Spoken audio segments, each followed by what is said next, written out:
Good day everyone. Today I will report the driving straight truck passenger bus NC3.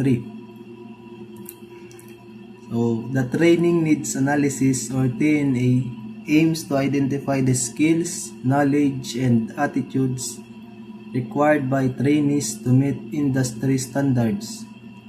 By determining these gaps, we can design a training program that addresses both technical and behavioral competencies necessary for professional drivers. So the list of tools, equipment and materials.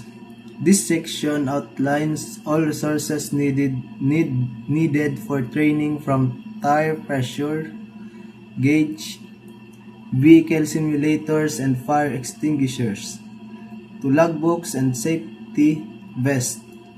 These tools ensure trainees can perform real-world driving tasks and safety procedures.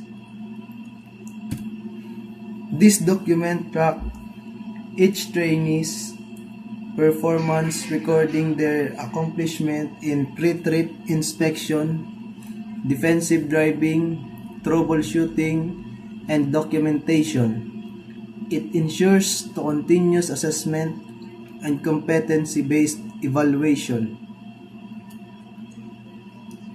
This training prepares drivers not only to operate vehicles, but also to follow traffic laws and road safety regulations, perform routine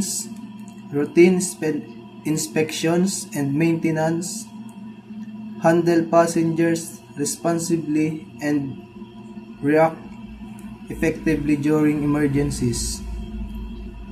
And so next is analysis.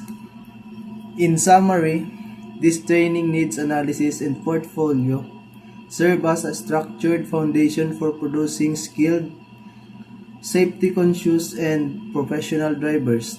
With proper training and assessment, trainees are equipped to receive national certification and enter the transport industry with confidence. Thank you.